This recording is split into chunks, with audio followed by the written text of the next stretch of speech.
All right, ladies and gentlemen, we're back with our favorite friend of the show, Jordi Casamitjana. Hi, how are you doing? Yeah, welcome back. I said, we got to have this guy on next week.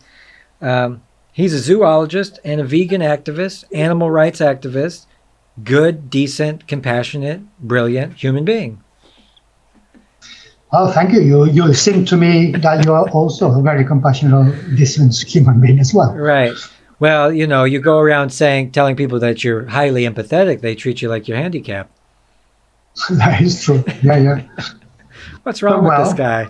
That's a very cheap price to pay to help to save the world. That's what I think. Yeah. So he's going to be where? Tell him where you're going to be and what's going on. You're going to a special place this weekend. Yes, in London. I live in London, in the UK. So there is going to be the first Veg Fest since the pandemic. The previous Veg Fest had been online since 2020. Now it's the first real one at the Olympia. And it's going to be huge. Many organizations are going to be there. And I'm going to have a stall selling my book, Ethical Vegan, A Personal and Political Journey to Change the World, which here it is, for an extra cheap price. And I'll be there. And I'll be giving a talk about my book on Sunday. This is both Saturday and Sunday at 1 o'clock. So if you happen to be in London, the audience, anybody in the audience happen to be in London this weekend, and they go to VegFest, look for September Publishing Store, which is my publisher, on the balcony, and I'll be there. There you go. Check it out. The book is definitely worth getting, and you're an awesome voice in the philosophical realm of veganism, and we talked a lot last time about ahimsa. Yes, indeed. And which means do no harm in Sanskrit. Yeah. Yeah. And so when you live by that at all times, is it something that's possible that we could do no harm entirely, or will there be always some moments where we think?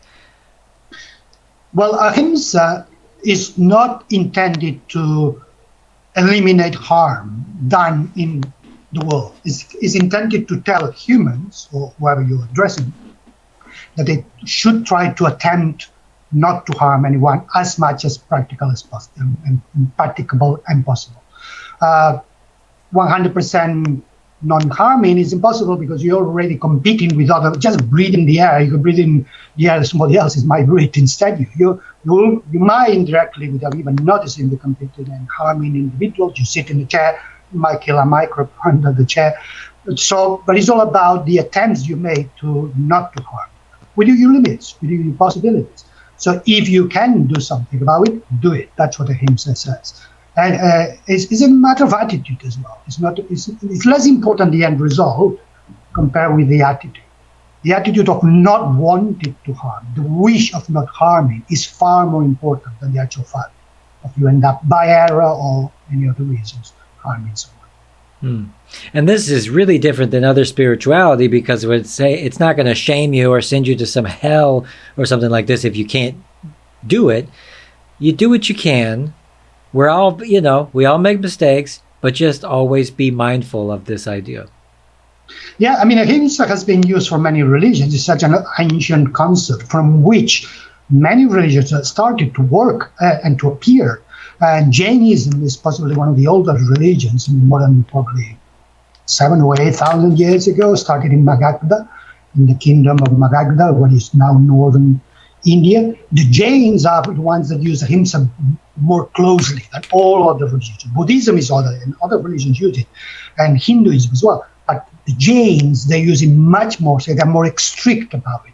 So the old vegetarians, they don't go as far as vegans in general, where many are vegan, but all of them are vegetarian, lacto-vegetarian, so they don't eat eggs either. And they take a great care of not to harm any animals. They also consider the plants have to be preserved as much as you can. So they see the world with creatures with different senses, and the animals have more senses than the plants, and the microbes have less senses than the plants. So, and everybody has senses you need to avoid harming because of ahimsa.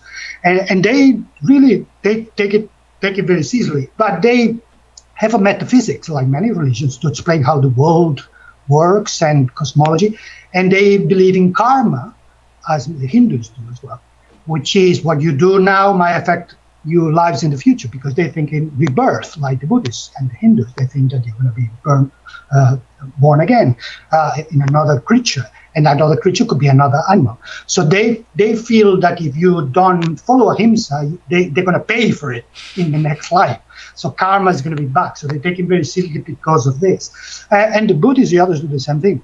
But for non-religious people like myself, which don't believe in karma or any other form of metaphysics, we don't do it because we're afraid of karma or we don't want to have a worse life in the future. We just do it because our ethics tell us that's the right way to do it, that's the right way to be. And in essence, when you don't have a religion or anybody else is telling you what's right or wrong, you're just by yourself. Then essentially what you have to do when you go to bed is how I behave today. Do I feel proud about my choices? Do I feel bad? Can I do it better tomorrow? It's as simple as that. Oh yeah, I'm happy. I've been following ahimsa as much as I could, but I could have done better in this, or I could have done better in that. Okay, tomorrow I'm going to try better. So that's what a vegan is. A vegan is not a state when you become vegan, that's it. It's a process. So when you decide, I'm going to be vegan, that's the beginning of that process. So you've been a pre-vegan up to that moment. So you've been accumulating information that make me think about what I should do. And at one point, all this information push you towards deciding, I'm going to adopt this philosophy. But that's the beginning of your veganization process of every day becoming a better vegan than the day before, learning more about animal products, what's an animal product, what is not, which sort of exploitation people are using of animals. Sometimes you don't know it because it's not obvious. You need to research it and find out the connections between products and who owns them, where the money goes, and who benefits from that. Is somebody that exploits animals with this money. So you don't have to learn about the world and the details about the world and research and learn from other vegans, but also learn how to communicate about veganism, how to explain veganism to people from different cultures, from different point of views. Not everybody responds the same way from the same message. You need to change the message to make it understandable to people. So you learn that as well with the time, with years. And the longer you've been vegan, the better you are. But it's never an end. There's never a moment you say, that's it, I've done it. Every day you say, okay, what's next? Every year in New Year's resolutions, I have a new resolution. For me, it's essentially, okay, what else should I not consume from now on? I never found a moment and said, that's it. I got rid of everything that I don't need. Anything I'm consuming is what I did. No, I just want to every year say, okay, what else can I not consume for any reason? For environmental reasons, for human rights reasons, for animal reasons. But I'm just going to be needing less, using less, be more self-sufficient without the need of having to invest time and energy in somebody else's businesses that might not be that ethical. So, but it's never going to be a moment that I said, that's it, I already 100% ethical. No, it's a journey. Is there some kind of psychological or sociological wisdom that comes along with refraining from doing stuff or going without for long enough and kind of suffering in some way? Does that... Well, the Epicureans were the Greek philosophers that advocated for that. Epicurus is this philosopher from ancient Greeks that says life should be lived simpler. So you have to get rid of all excesses and luxuries and to just live a simple life, and that will make you happy. The simpler is your life, the simple food, simple clothes, that's the root of your happiness. And that approach has been replicated in different cultures in different ways. In the Orient, there are many also groups that they follow this approach of simplicity. And I kind of like it. Although veganism doesn't really tell you that, doesn't really tell you you should live a simple life. You can live in a very complex life, and as long as you don't exploit animals or try to avoid them, right, you can do it. Buy many products, and none of them with animal products, you can do it. But I like this idea. I also consider myself an abstinent vegan, which means I don't drink alcohol, I don't smoke, I don't take recreational drugs, because I like this aspect of getting rid of things that control me, getting rid of things that cloud my judgment. If I want to be able to distinguish an animal product from a non-animal product, to an animal abuser to non-animal abuser, I don't want to mess with my brain. Right. So I'm less able to make that judgment. I want to be able to judge all the time. That's why I don't take any of this stuff. But also, because I don't need them. And I like this idea of using less and less stuff I don't need. This is good, because I also quit smoking for the same reason, because I could not travel as easy if I had to always have a pack of cigarettes or something like this. So I had to get rid of these things that were obviously tools of corporate, oppression that were keeping me chained to. But other things like cannabis, I say, I'm not going to go through reality sober. After I've seen what the other humans are doing, I want a little bit of cloudy judgment. I want my brain to be a little foggy. Well, yeah, everybody has their own way to navigate through that journey. So my journey is unique to my experience, where I was born, the circumstances that put me where I was. And then that's unique. That blueprint of the journey will be unique for each individual. And some people might start differently than I. So I basically started being vegan for the animals, but my food was terrible. I was eating vegan food, but very unhealthy vegan food, until 10 years later. So my first 10 years, I was eating crap, junk vegan food. But then after 10 years, I started to explore the health side of veganism. And now I eat one of the healthiest vegan foods there is. I'm avoiding fake meats and all this sort of stuff. So again, that people sometimes started veganism through, or enter veganism through the other gateway, the health gateway first. And then they join the other rooms of this vegan mansion, the animal rooms, the environmental rooms, the social justice rooms later. So the people enter veganism with different gateways and then explore the other aspects in a different order. In my case, it was animals first, environment second, health after that, social justice after that. And now is the time I started to explore spirituality, which is used to be the first gateway. Millennia ago was the only way to go into veganism, through religion. Now it's just one of the 5 gates. But I never used it, being an atheist. But because I had to research for my book, and by researching, I look at all these religions and ahimsa, I got curious about that. So now I'm exploring this. I'm doing meditation, exploring different aspects of it, and try just to see it from the point of view of a spiritual vegan, so I can be able to communicate better with spiritual vegans about veganism. So I'm learning about this. Yeah. And I think that's the exciting thing about veganism. I call it this vegan mansion, because in my mind, it's this huge home, a mansion is a home, where it's so huge that it's room for everyone. It's not tiny, it's room for everyone. Everybody can join and live with us. But it's a home. Once you enter it, it's not a holiday place. It's not a hotel. It's a home. You should feel at home and stay there for life. But some people just enter from one of these 5 gateways, the health gateway, and they just stay the whole, and they don't explore the mansion. They stay there, they think it's all about health, and they miss the whole mansion and all the things that the mansion gave you. And they pick fights with people in the other room sometimes. Yes, as if they belong to another household, not realizing that we're all living in the same mansion. So, and then later they start to explore, sometimes timidly, sometimes more bravely. But yeah, when I see these vegans that they say, no, you can't be vegan for environment, you can't be vegan for this, you can't be vegan for that, I always interpret it, okay, you just entered the mansion and you just comfortably sitting there in the hall. Perhaps you haven't seen the amazing library we have in the mansion, the amazing garden, you're just in the hall. Well, it's up to you because you feel nervous and intimidated, but give it a go, explore it, and you'll feel comfortable everywhere. And that's what happens when people do explore these other dimensions, these other rooms. They feel, oh yeah, I like it. So you end up being vegan for all these reasons, not just for one or the other. And one remains the one you like the most, because historically it's the one that you started with, because you feel very much connected. In my case, animals are always going to be the best part of the mansion is the animal section. But the others, they're also interesting, and they also teach you about aspects you didn't know. And the more you explore all these dimensions, the more complete vegan you become. And the more complete vegan you become, the less likely that you're going to abandon veganism, because there will be so many other reasons to stay. If you started for the health reasons and then suddenly you have a health problem, you might abandon veganism, because you might think that not eating animal products is the cause of your new health problem. But even if you're vegan for not just health reasons, for the environment, for social justice, for the animals, even if you're ill, you will remain vegan, because that would not have been never in your mind a reason to abandon veganism. It's just you have to deal with the health issues you have. So the more reason you are, the safer you're going to be. And that's what we need. We don't need people going to veganism as a visit in the mansion during a holiday for a few months or few years. You want people to live there for life. to feel at home. So we need vegans for life, people that become vegan and then they stay vegan for the rest of their life. And that is the objective. You can't have a vegan world that only lasts a couple of months. You have to have a vegan world that generates generations of vegans one after the other.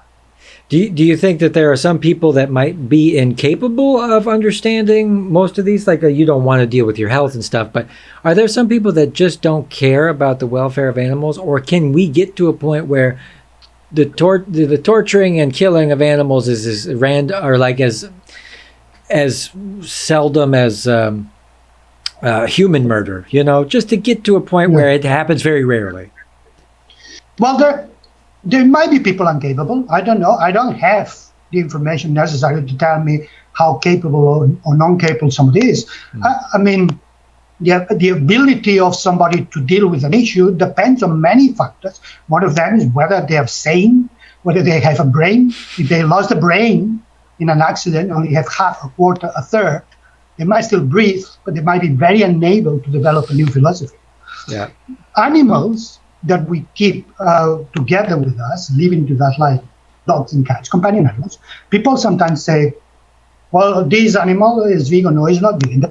Well, an animal could only be vegan if it adopts the philosophy. And if this animal, even if it's already eating the vegan food because it's a herbivore, if it never considered the philosophy in order to adopt it, you cannot say that the animal is vegan. They might be eating a vegan food, they might be herbivore, but in order to have that philosophy, you need to have the intellectual ability to understand it and adopt it.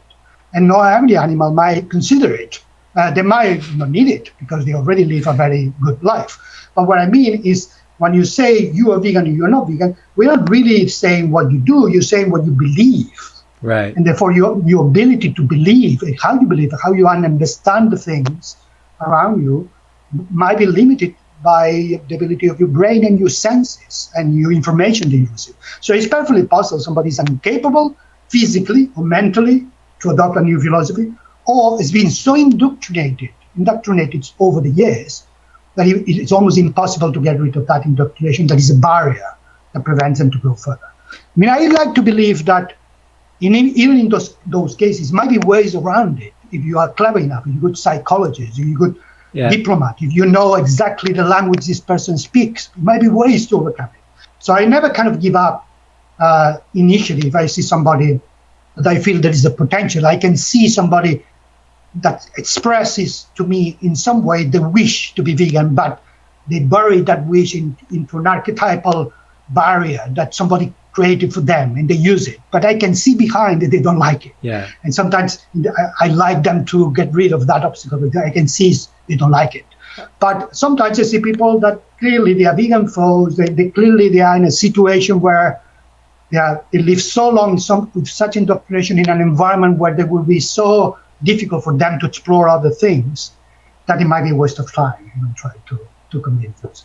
I would hope that there was only about 5% of the population are truly psychopathic and actually enjoy the idea of torturing animals, but the rest, when they get upset and you say, I'm vegan, and then people automatically start getting upset and they start trying to poke you and stuff like that, this is actually a good sign psychologically that this person has some kind of underlying insecurity or guilt that could put them on the fence to push them over. But like you said, the indoctrination is quite strong. We all have it. That's the thing. Even vegans, when you become vegan, you think, oh, I got rid of the indoctrination of Carnism. We use this term Carnism, meaning the opposite of veganism, this world that we've been indoctrinated, that tell us you can exploit animals, it doesn't matter, they're inferior, you can use it. That's what Carnism is. So even as we still have Carnism, even vegans, we still have Carnism in our subconscious because we grew up with so much indoctrination that we can't just get rid of it so quickly. So they remain relics in your behavior. They come up sometimes when you least expect it. And then you realize. So that's what I was saying earlier about veganizing yourself. There is a process that never ends. That also involves getting rid of all the relics of Carnism that you still have in you. That is going to be there. So you discover, and sometimes talking with other vegans, they will tell you, they will say, oh, what you do right now, that's Carnist.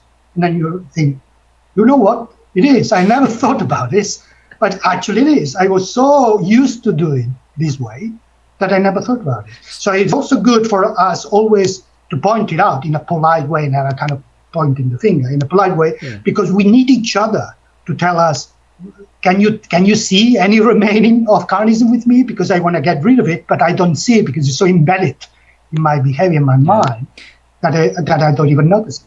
Do you think there's a correlation then between capitalism and consumerism and carnism? Yeah, absolutely. Yeah, I think they nourish each other. So the capitalism needs carnism to develop itself, because capitalism needs to create that division between them and us.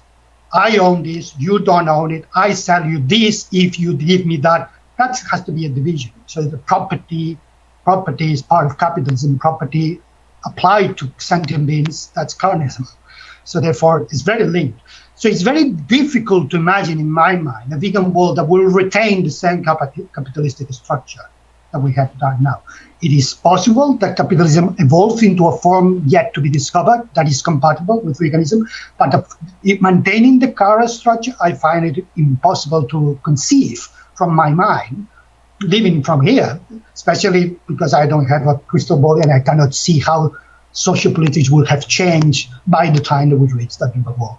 But the socioeconomics and the politics, they will have to be very different than the current world, because the current world is built on a system of exploitation, of supremacism, of patriarchal colonialism. All these need to get rid of, because all this is based in this idea of them and us. We are superiors, we can exploit.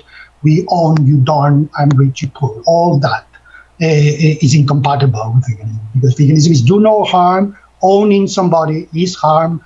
Depriving somebody of something they need is harm. All these is what capitalism does. They do all these things. Therefore, there is an inbuilt harm in capitalism. And if there is a benign form of it, well, good. Then explore that, experiment with this, see what it works. But so far, it's quite linked to all the evils of society. Good to know. I thought so. I did want to ask you this thing about, because of course, I love the idea of harm no one, and everybody should understand this, but there is this case in India where the cows are considered sacred beings, and they do believe in ahimsa. And so the cows go off to these places where they go to retire, and they don't have the best lives because they're suffering, and you can't put the cow down in this case. Like, you can't put an animal out of its misery under those. And we don't know why they do it, but you, as somebody who's an expert ethical vegan, what are we supposed to do in a situation like that? Well, remember, the ahimsa, which again, I said some religions use it as a basics, but doesn't mean that they interpret it in the same way, or they use it in the same way, or they express it in the same way. But ahimsa means do no harm, and it doesn't mean do no kill. It doesn't mean that don't kill. It means do no harm. Both for killing is harm, harming, injuring is harm, depriving somebody of freedom is harm, depriving somebody of shelter is harm. There are many dimensions of that harm. That's why we vegans say we should avoid all forms of exploitation, because all of them we consider it harm. From those that kill animals straight away, which is obviously harm, but also those that don't, like keeping animals in captivity in a zoo and things like that. So therefore, in this case you describe, not giving an animal under your care or veterinary care that requires that is harm. So if the animal is suffering and you're not providing and it's under your care, obviously it's a wild animal, it's another story, but if it's under your care and you're not providing that animal the veterinary care that requires, you're being neglectful and you're harming that animal. And you can also go to that extreme of an animal terminally ill, suffering a great deal, whether you should euthanize that animal. Is that harm? Well, not euthanizally causes more harm than euthanizally. So both are harm, but if you have no choice between two types of harm, you would use the one that is less harmful.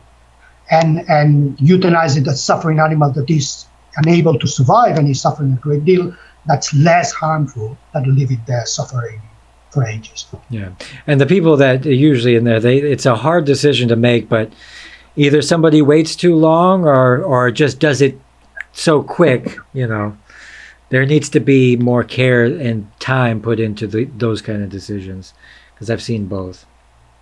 Yeah. Indeed. It's a shame. So tell me some about these organizations. You've worked for a lot of animal rights organizations. What's it like on the inside, and are there some that are better than others? Are some of them highly bureaucratic? Some of them are more direct action? Some of them, I don't know. What's the differences? Well, I work for many, and I don't want to necessarily criticize them because I don't think there's nothing really positive to criticize somebody if nothing can be done about improving it. But I can generalize about my general experience through the organization. But what I learned is, yes, it's a huge diversity. They change a lot. The fact that they might be an animal organization, that's not enough information to know whether they're good or bad, whether they're helpful or not, whether they achieve anything or not, or they waste a lot of time. There are some that you can class them in different groups. Sometimes people class them in animal rights and animal welfare. Animal rights, they look more towards the vegan side. They more to give rights to animals, to avoid all form of exploitation, so to abolish particular type of activities. While animal welfare is more of an improvement of their conditions, as opposed to abolish and banning is more improvement. So you can have this classification, and you will see that most organizations either fall in one or another, sometimes come in the middle. And that might give you an information about how much they help. Some they help more long term, others they help more short term. Other organizations, they help individuals, others they help concepts, others they help society. So their targets are different to each other, and therefore, depends on what you're interested to, you might feel disappointed or encouraged to work with one or the other. But I did find, and that's logical to us to think about it, that the bigger the organization, the more bureaucratic it will become, the more wasteful it will become, more likely to divert itself from its roots into something that is not necessarily what the creators had in mind, the more likely is to get corrupt, the more likely is to get infiltrated by the people that you try to campaign against. So that's just a matter of size. The size does that. If you're very small, you have 3 people work with you, you're all friends, you know each other, we're all vegans, we follow exactly the same interpretation of veganism, it's very likely that things will collapse from an ideological point of view. But if you get big and you start to say, okay, we were vegans the ones who created this organization, but now we're going to start hiring non-vegans because we need an IT consultant. We haven't found anyone who is vegan. Well, let's get a vegetarian. Or we need an HR director, and we haven't found anyone, not even vegetarian. Let's get one who is carnivorous. Or we need a cleaner, and we found none of suitable. Let's one that comes and let's get an ex-bullfighter. You can easily fall into that, into relaxing the rules, because you need a lot of people. You don't find that many people that are aligning to your beliefs, so you started to relax those beliefs. You need a lot of specialization when you get bigger. People with very specific roles. There's very few people out there that have the roles, so you start to have strong methods to recruit, the limits, the pool of people you can choose, and eventually you start choosing the wrong people. And they might grow up from working in a tiny part of the organization, they grow up into the hierarchy of the organization, and they might become the directors 10 years ahead and completely change the organization. So that happens. I've seen it happens. Actually, I haven't seen never not happening. So I haven't seen a big organization not following into this. It's a price to pay. So, but when you work with them, you have to understand how it works and join them or leave them according to what happened. And yeah, so it's just like the right arm doesn't know what the left arm is doing. You have enough people that eventually, and you said famously in our first conversation that you don't believe in conspiracies. Yes. Why is that? I don't believe it's conspiracy theories. Yeah, in conspiracies, yes, in the sense that conspiracy something exists, a group of people conspiring to do something that exists. But a conspiracy theory, that's when you move from that, which is normal, to something which for me is impossible, which is these conspiracy theories. They never based in a group of people conspiring. They are based in huge amounts of people trying to conspire about things that are almost impossible to be conspired well, would require a level of coordination that humans have never achieved, a level of secrecy that's never been achieved for humans, which are the leakiest of all people. So keeping a secret is something humans don't know how to do. Yeah. And you add 3 people, one will leak If you had 4 people, 2 will leak. If you have 1,000 people, 500 will leak. So the conspiracy theories require a setup, a premise that doesn't exist, which is people are able to keep secrets for a long time. People are uncorruptible. Nobody leaks information.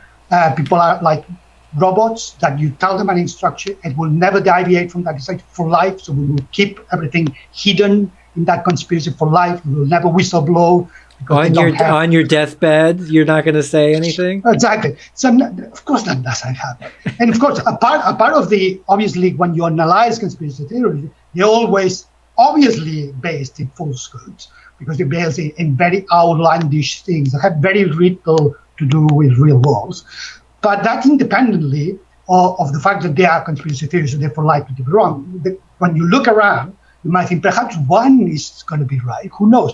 I haven't seen any that even gets closer to anything remotely feasible. Yeah. And that's a problem for veganism, because in a world where we have conspiracy theories that develop and grow unchallenged, and people can join them and become presidents of countries, when that happens, how are you going to create a world based on the truth? I mean, veganism is all about the truth effect that we give, that our behavior has on animals, the environment, other people, our health. It's all about showing evidence of what these animal products do to our health, what humans do to animals. If people say, oh, that's probably not true, because we don't believe about this. Okay, I show you a video, show evidence. Oh, we don't believe in evidence. You need to like counteract it by telling a fantasy story, like if you eat a plant-based diet, you will get magical powers or something like that. But that is the problem. That is the problem. If you start doing this, that's it, we lost it. Right. Because of course then they will counteract it with their story about if they came to you with that fake story, that's part of the conspiracy, because that's what they do. They lie to you, which they're true because you're lying to them. So you can't just fall into the trap. Well, this is becoming a conspiracy theory of conspiracy theories. Sure, so. but this is why they'll deny anything as long as they don't have to change. Yeah, but that is what the problem we have at the moment. This time that we live, we call it the post-truth era, is the time fertile for conspiracy theories, when there is not easy to find what's true, what's not true, who has authority of reality, who hasn't. So it's a free range for everyone, and with YouTube and all the platforms we have now, you can really amplify falsehoods and false evidence and minimize evidence and people that know what's going on. And the average person has to make decisions that are based on nothing. One thing amazed me as an example of the first time I went to the US, when I traveled to the US first time, and I entered a pharmacy, a drugstore. I was so shocked to see the amount of medicines available for each disease, because in Europe we don't have that. If you have a disease, you go to the doctor, tells you buy this, and you buy it. That's prescription. You don't have to make the decision. You don't know about medicine. You go to the doctor, it tells you. But in the US, you have to go to that pharmacy and choose, without any knowledge about medicine, the one that looks better to you because they have a very nice font in there, or the color is excellent. So that is the conspiracy. I like this one. So it's purple. You don't know the reality, and you let yourself be influenced by marketing people who only interest is to get money from you. That's conspiracy theories is something. There's people out there whose interest is that people follow their conspiracy theory, because then they will ask for money, they will ask for power, and things like that. There's always money behind conspiracy theories. And because they know people are naive, they know how to advertise their product, shiny, they look, the government is the bad guy, the government is the dark guy. Everybody join and give you money to fight, and they just fall into a trap. So this is the problem when you try to sell the truth. But we have to do it in this world. So in my opinion, you can't just fall into the trap to do what they do. So just keep the truth, even if fewer people will believe you, even if fewer people will listen to you, you can't change it. You have to say the truth as it is, because this will pass. This post-truth era will pass. Eventually, all these top conspiracy theories will vanish. People will realize, well, they are as corrupt as the ones they try to exploit. Therefore, let's go back to the real things. And it will go back to a true era. And that's where veganism will be able to even flourish more than it is now. So growing up in fascist Spain, did you see a lot of that in the news at the time? A sensationalized tabloid kind of lie, like newspapers and stuff like this, and people being completely hysterical about... No, because you don't have that in fascism. You don't need to. There is no democracy. There is no elections. Nobody is voting for anything. So you don't have to lie because people don't have control about any of the decisions. It's done all by the state. The state tells you where to buy, when to buy, what to do. There's no voting. So these things appear where you need to deceive people into doing something, therefore into voting for this or buying this product. But in a fascist system, there is no even, although it's capitalism, the state promotes this and this company or that company. The difference between fascism and another type of capitalism is that fascism essentially is transforming a country into a company. That's what it is. Is making the structure of a nation a company with a director, with several departments. And like a company, you can be fired, you can be hired, you decide which product you buy, when and how. So from the top, all decisions are made. And everybody else works for the company. And if you don't work well, if you don't do what you've been assigned to do, you'll be fired. Now, in the case of a fascism, fired often means killed. But it's the same idea. Yeah. So, for instance, fascism, when I grew up in Spain, it was a single religion, a single way of doing things. There was all political parties were illegal, all of them. So in all cultures within the Iberian Peninsula, like Catalans, like myself, because we had a different way of looking at things, that was banned. So there was the Galicians, the Basques, the Catalans, all that, you could not express any element of our own culture. We had to do it what the boss says, in this case, the dictator. So because the memo was sent, that's how we had to do it. So this is essentially what fascism is. It's transforming a country into a company, till the point that the country decides which product will be manufactured where. So fascism basically makes a decision, like Hitler decided to make cars, Volkswagen. So that's what you do. So you say, okay, now this part of the country will be producing this. There's no small business trying to compete with that because the state tells you which product you can produce. So it is the essence of dictating how lives work. So that's how I grew up. So therefore there was no sense of deception. It was because there was no need to deceive anyone. Yeah, so. But what about the news? Did you guys have newspapers and television growing up? Yeah, but there was just one channel, the state channel, that's it. Really?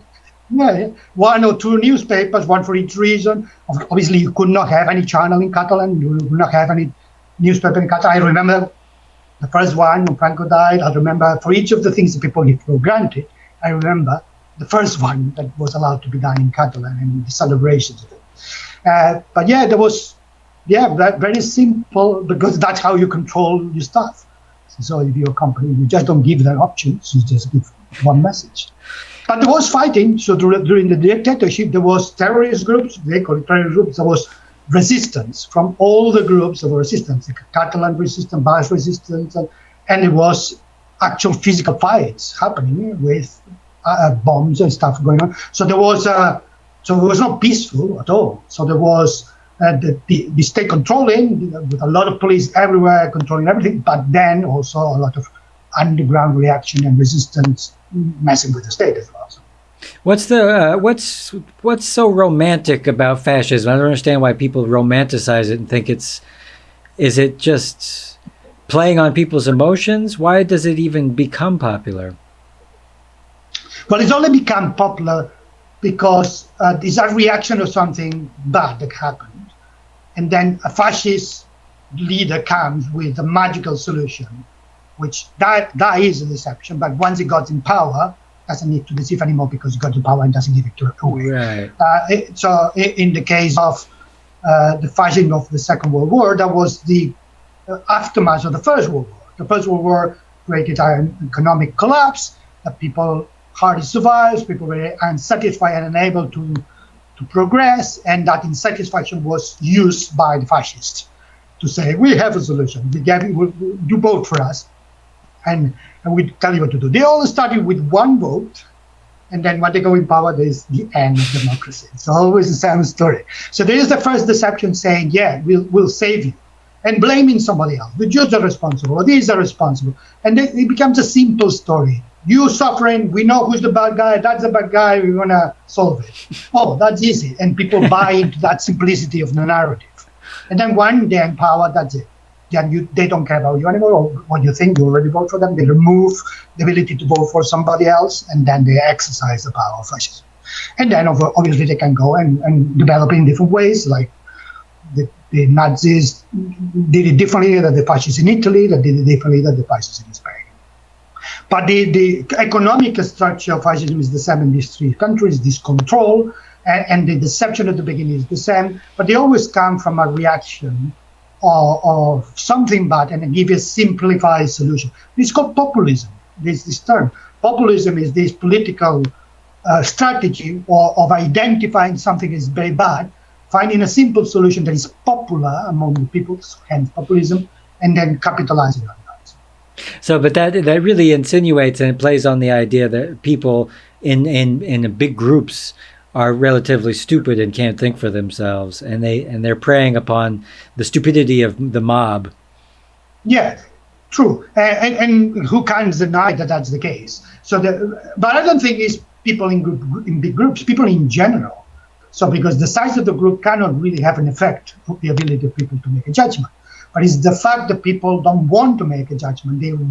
When they're in a group, that's the thing. Yeah, they rather follow what somebody else does than think about it. It's harder to yell a long explanation. It's easier to just say, "It's him, get him." You know. Yeah, and the same way. One of the interesting thing that I often reflect about is when I meet carnies that are very unsympathetic with veganism, they always come up with exactly the same arguments. What about the canines? What about protein? See, and it made me think, who told this guy? Because this guy they lived here. I saw another guy miles away, and they use exactly the same argument. Why? Because obviously they haven't studied this. They haven't been taught by somebody that went to school and told them, these are the arguments you have to use if you see a vegan. That never happened. And yet they use the same argument. That's the way it works. People, through life, hear things, and then adopt them without even thinking as theirs. They don't want to think about it. They don't want to reflect. They'd rather imitate people and borrow easy answers they accumulate, and then they use them, and then people hear it, and they become a replicator. So they replicate themselves. But there's no thought about it. There's no analysis. Because instinctually and like evolutionarily, we needed to just pick up we learned everything from other people. So we are in tune to the idea that information from other people is valuable, but most people don't sift through it. They don't look and filter and think for that. They just go, well, Bob said that it's, that's it. That's all it really takes for some people. It is part because we are primates, and the primates have that way of looking at societies. So we evolve as a primate. I mean, the problem with technology is that we grew so fast without genetically and biologically changing that much. We're still the same troop of primates that left Africa and went to the rest of the world, which we biologically were only designed by evolution to deal with the small groups. And these small groups had a very specific structure of leadership, hierarchical structure, in which you didn't need to think about things. You just need to look at the one that was on top and just do what that one did. So it was a very simple mechanism. Just determine who is more knowledgeable, who's the leader of the group, and then from that point on, just look at what that one does and try to imitate.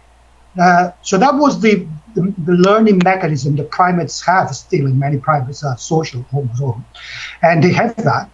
And we just inherited that from the previous version of the primates we were before we went to explore the rest of the world. But then we grew so much without changing our brain or our body to adapt to the sizes of humans that we have now, the type of information that we deal with now, the type of consequences of the actions that we have now. None of that is instinctive to us. So that's why we get it wrong. And the monkey that used to be on the upper branch that we were just following, now it's actually a billboard that we're looking up at, and it's telling us right. what to Yeah, but we still have the instincts. They haven't been gone. So that's why when you go to any small group, you can see it happening. You can see in any small group, immediately there is the leader that comes out just spontaneously. The people that, I'm an ethologist, and an ethologist is a branch of zoology that studies animal behavior. And it is a very easy, although it's not always works, but works quite well enough method to determine who is the leader of a group when you go and study a group of animals that have societies in a hierarchy. And the way to measure it is you look where all the others look. You measure in which direction each member of the society look. And then if there will be one individual who's looked more than any other, that is the leader.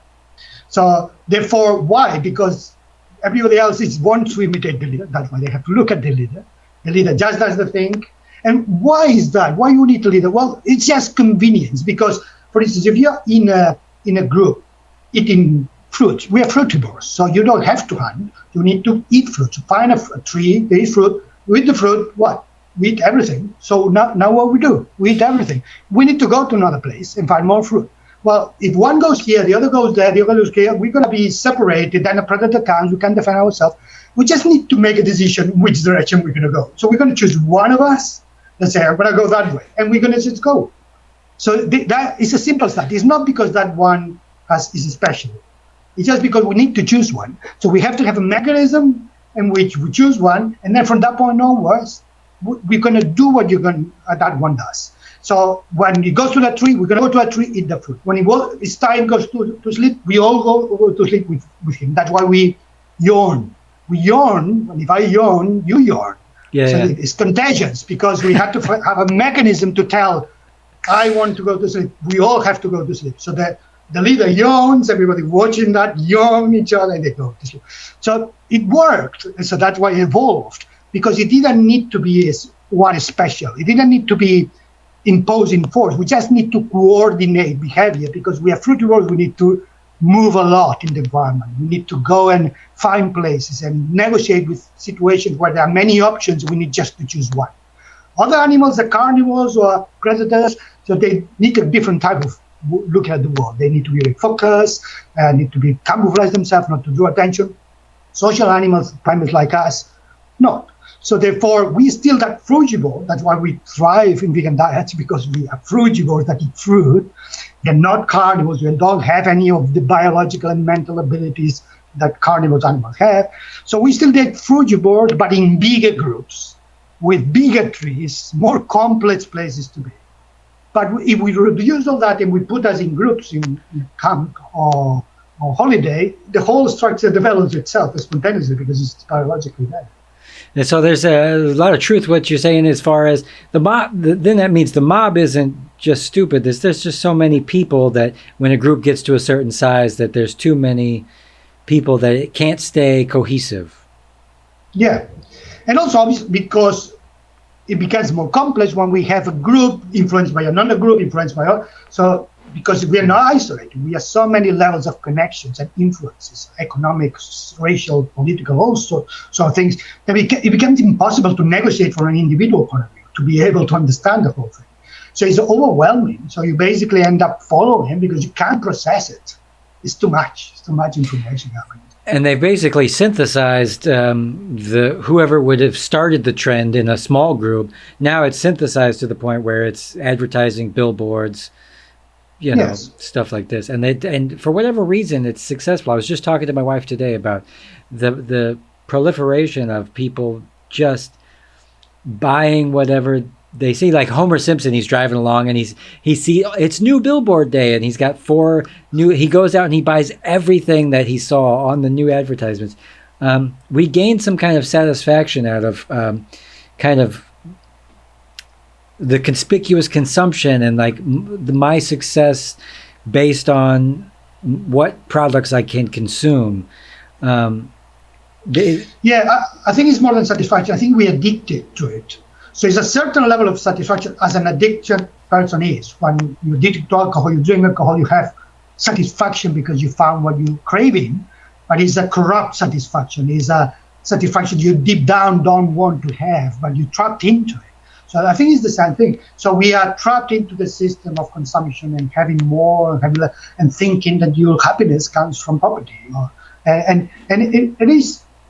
Sometimes I do talk to people, like vegans, that they're very excited about entrepreneurial new advances in food technology towards the vegan world.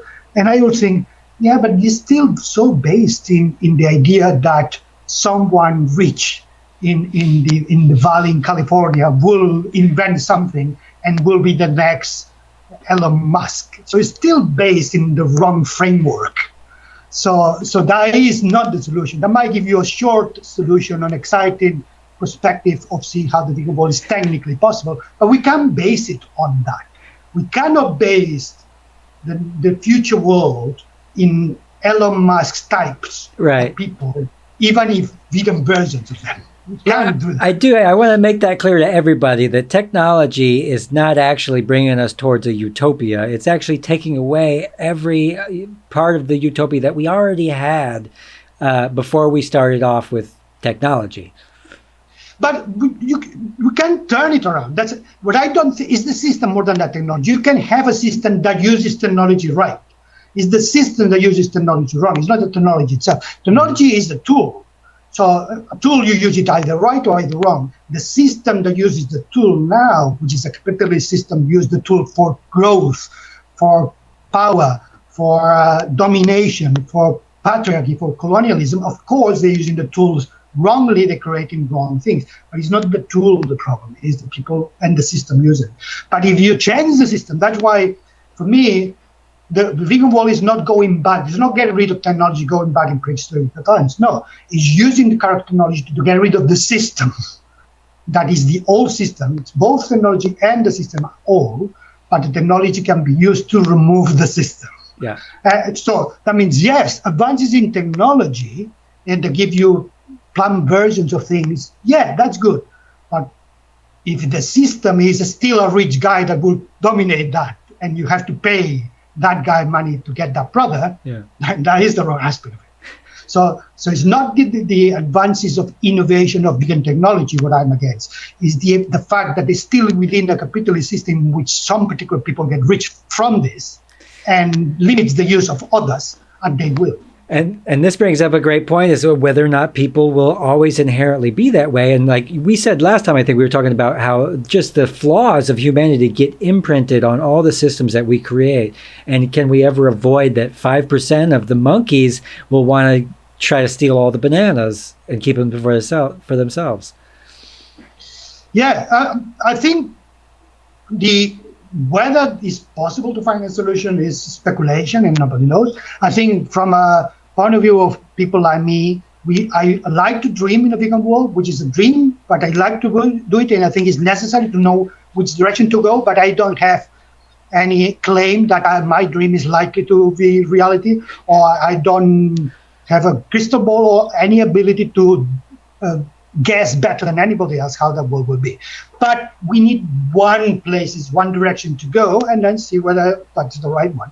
And I think the more we dream about it, the more likely we're going to find commonalities among all our dreams in the vegan world, and therefore we can be more sure that we're not going in the wrong direction. But how is going to be there? I mean, we're talking a long time. So people, especially young people, hope that we can get the vegan world in a generation. It's not going to happen in a generation, 3 or 4. But it's going to happen. So you can't just say, if it's not happening in a generation, I'm not going to play the game. That's selfish. You can't just say, I'm only going to fight for the vegan world if I can see it. I don't care about my grandchildren or the I just want to do it right now. Otherwise, I'm out. No. So if you want a vegan world, you have to build it. How many generations it take? And it's unlikely that you'll see it and your grandchildren see it and the grandgrandchildren see it. But those who survive, they might get it 3 or 4 generations ahead because you started right now. And it's your responsibility to do it. So, but yeah, it's not easy. Therefore, when we're talking about 2 or 3 generations, of course, it's so ahead that the system will be so different, likely to be so different. So this fact that we've been having capitalism for a while, well, how much are we talking? Just a tiny amount of time. Not like long ago, we were still in Africa, and then suddenly we got capitalism for a few centuries. Yeah. So a few centuries is nothing. So we think that that's there forever. No, that's an experiment that we can easily change.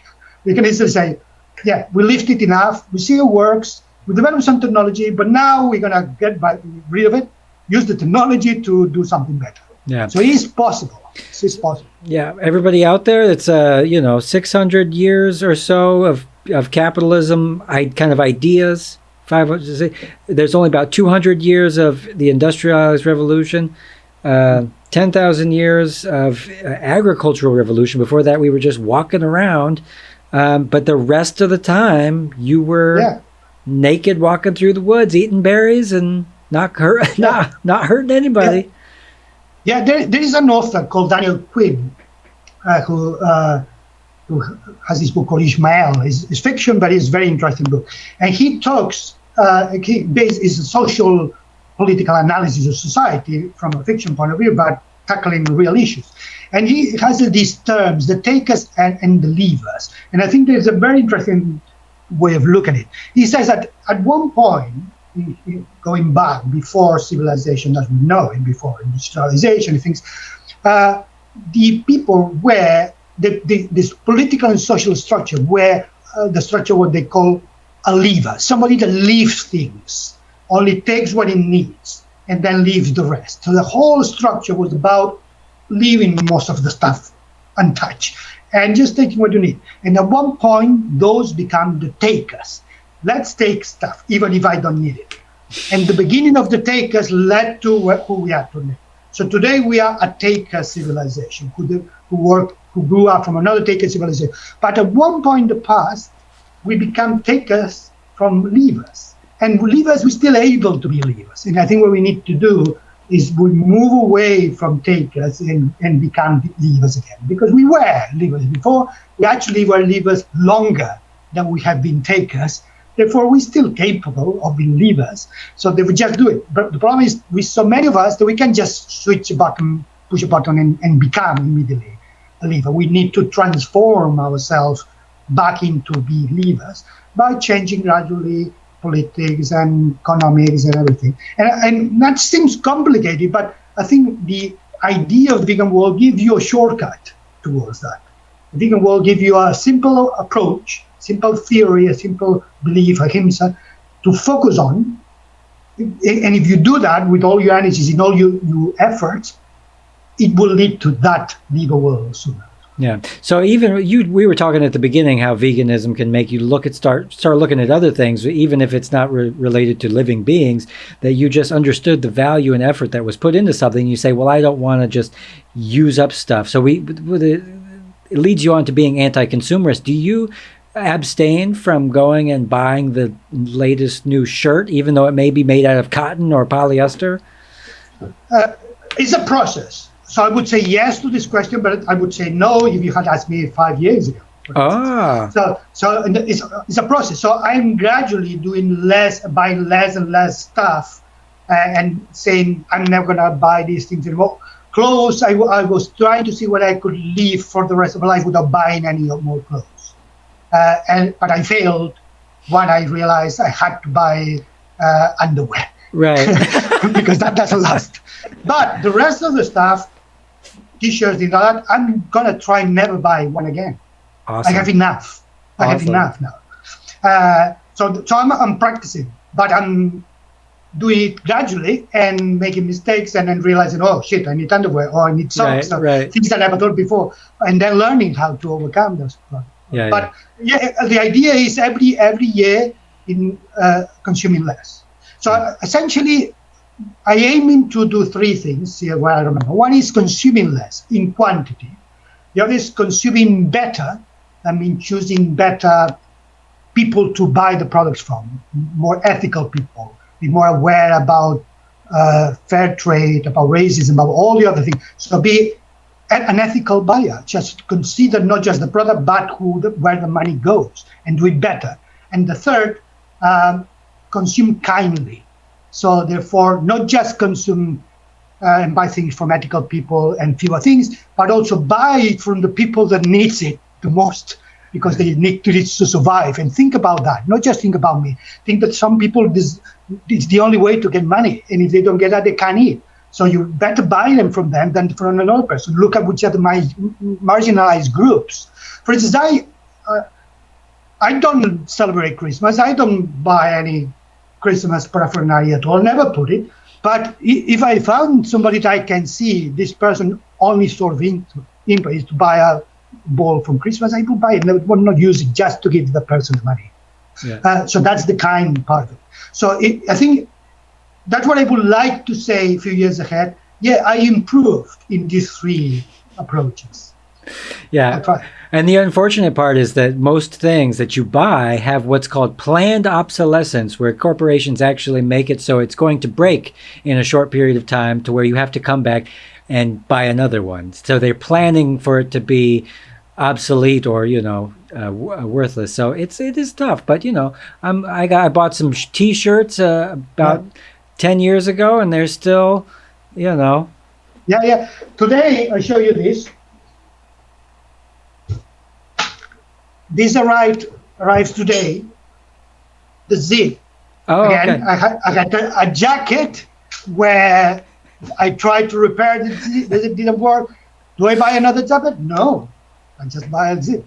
And do I need to hire somebody to put it in? And perhaps the person is a meat eater. Well, I'd rather try putting myself first. So that's why I'm going to make an attempt to do it myself first. If I fail, I will try elsewhere. Where? I will check around. Is there anybody vegan that can do that? Yeah, right.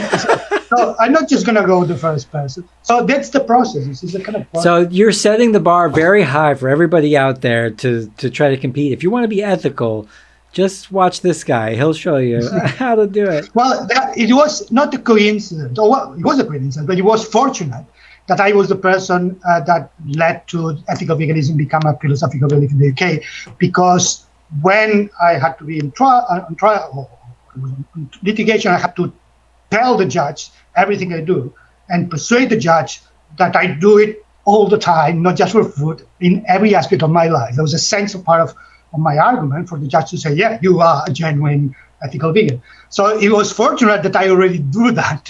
So because I just had enough evidence. I had 1,500 pages, right. 300 pages of evidence to give to the judge through my life, how everything I do is based on veganism. You're like, this is my favorite topic. I'll tell you all about it. and the judge, when he read his verdict and he wrote it in his judgment, he clearly said, well, there is no doubt, I'm overwhelmingly, he used this term, convinced that he is a genuine vegan. But again, had it happened to somebody else, perhaps the judge will say, oh, you're just doing this because you want publicity. Right. But in my case, I was already the guy.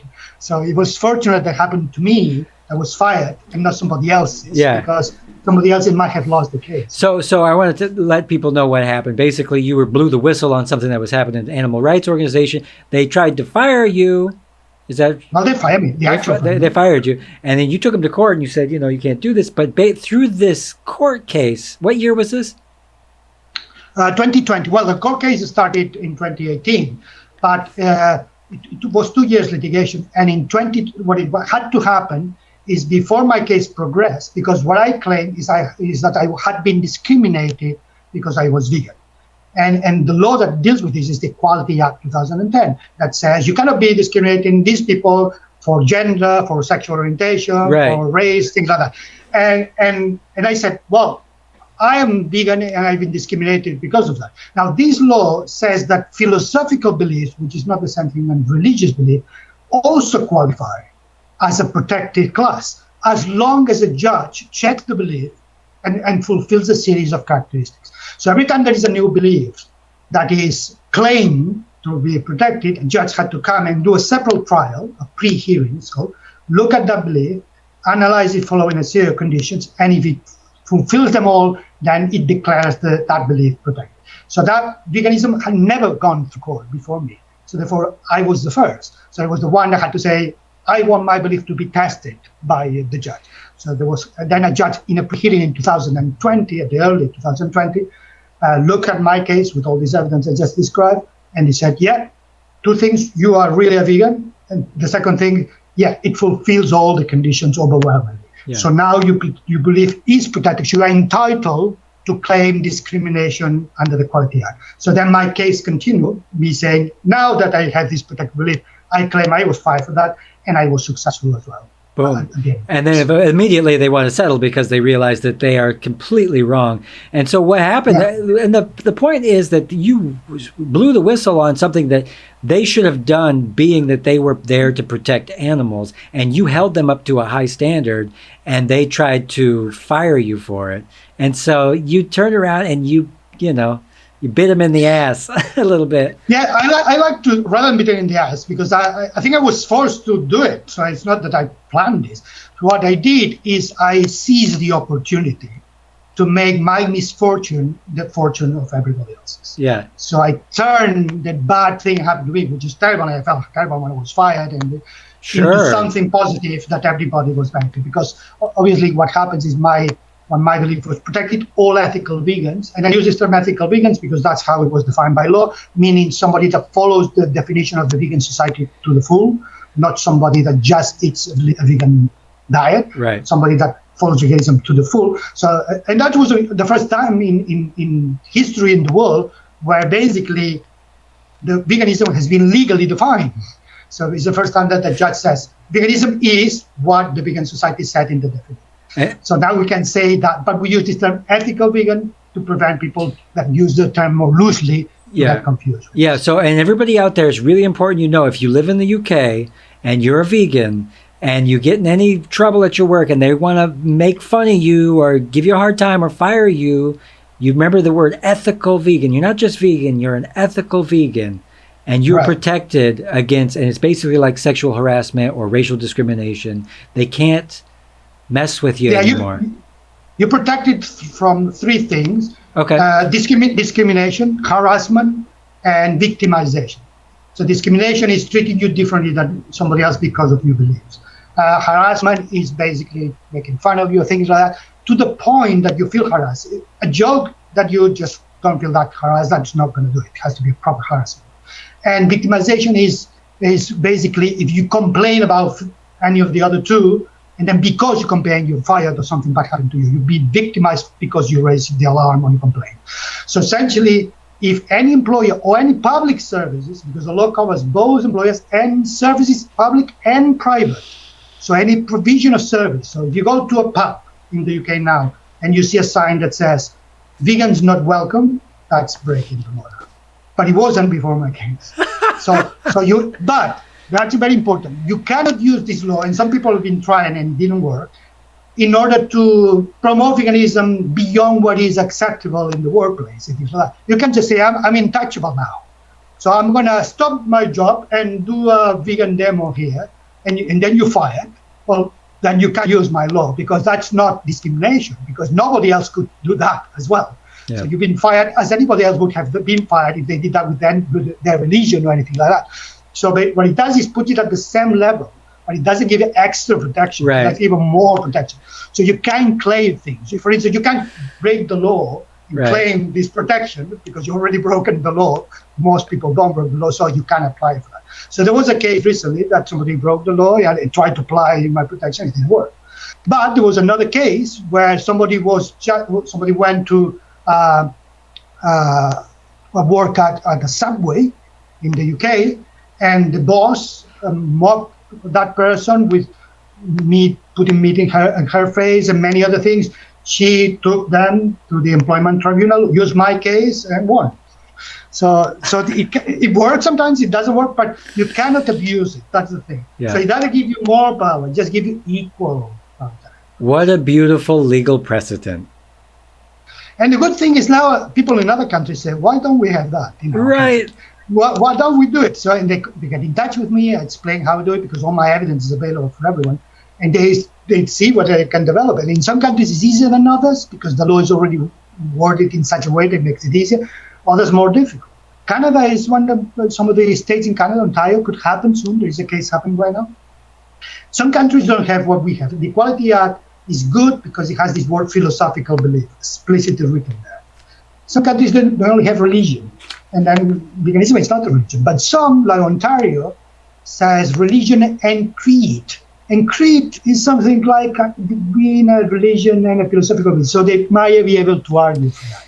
So it would depend the places in the world, but it could happen everywhere. And there's been this crossover. I think if you put bacon on the mosque or something, which some rednecks probably do stuff like that, that's considered a hate crime to some degree, and you would get in the same similar amount of trouble. So yeah, but religious. The only difference is if we're talking about civil issues here, we're not talking about crimes.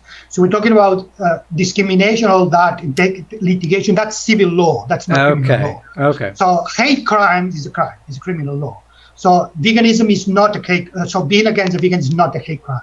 So if you beat up a vegan because he's vegan, it's not yet a hate crime. No. The civil and the criminal thing are different things. So we only advance in the civil world, in your justice, civil justice, and so basically you can sue somebody for discrimination as opposed to call the police because somebody discriminated you. That's the difference. So in the civil world, you basically sue somebody else for having broken the law against you. So you can sue the pub owner if the hospital if they didn't give you food. You can sue the school if your children didn't get food. You can sue your boss. But you can't just call the police and say they've broken the law, arrest them, because police deals with crime, not with all illegality. But it might happen in the future. If it's a rise of attacks against vegans, it might become a crime. That is possible. But it's unlikely because the way to prevent hate crime is to do what we did. First, you go through the civil part, you prevent the prejudice of society that has through civil actions, and that prevents it to escalate to the point to become a crime. If there was one kind of fascism I would agree to, it's eco-fascism, and the idea that people who hurt animals should be strung up by their toenails. Well, I don't. If I believe in that, it's a slippery slope. I would already be a carnist. So, I would say. I know. I made the decision, the same division that the carnists did. I just put different people in. Right. But I'm still pro-violence. I'm still pro-exploitation. I just I changed them around. Yeah. So that's the thing that all vegans, yourself and everyone else have to fight. That's that relic of carnism I was telling you about. Yeah. So you become vegan, but you still have this tendency. I want to exploit. I want to hurt somebody. I want a factory farm exploit. I want circus. Rather than with animals with exploit, you want to basically do the same thing we tried to ban, but we changed the sentient being. Obviously, that's carnism talking. Yeah, it's like the word. That's carnists. It's like the word ethical slaughter. It makes no sense. Yeah.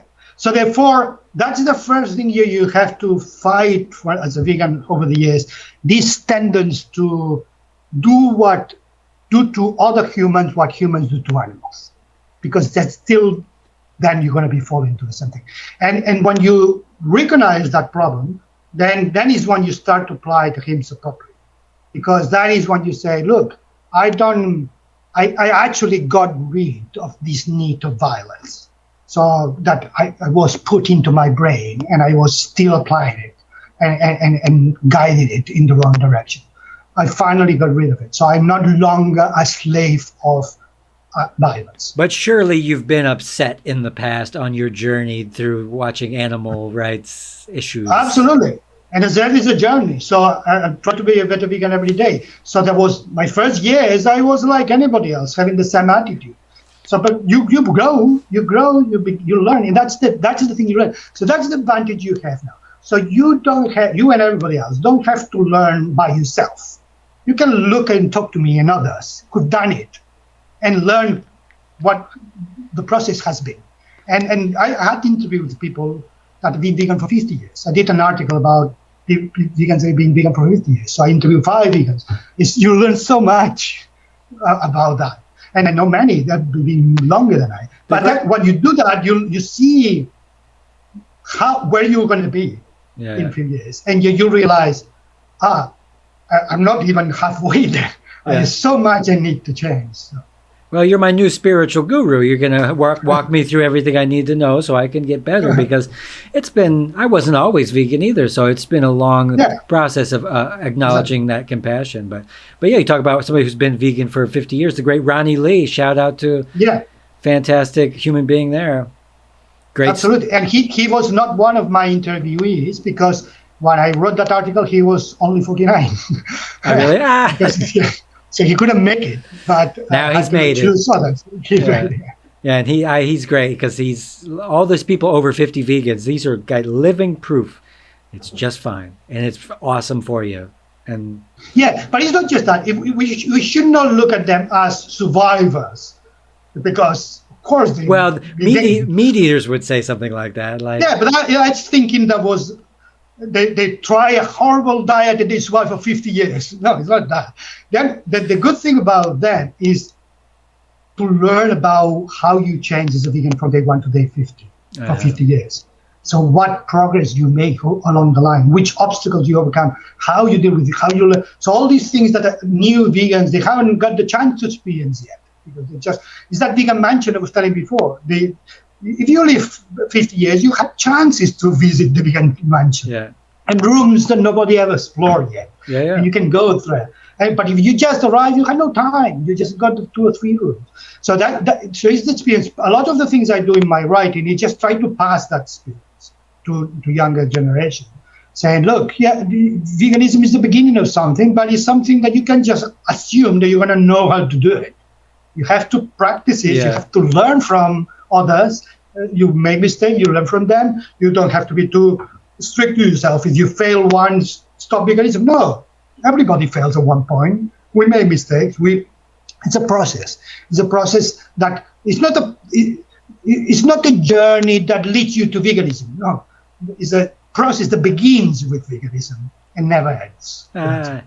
So, and do you think, I was talking about these rooms in the mansion and stuff, did the animal reason come first and now it's health? Because we're just still finding out the health benefits. No, I don't find one instead the other. So it's in an order. It's like a house. When you go to a house, you say, well, it's a big house. You've seen the dining room. That means you're not going to go back to the toilet. You're not going to go to anything.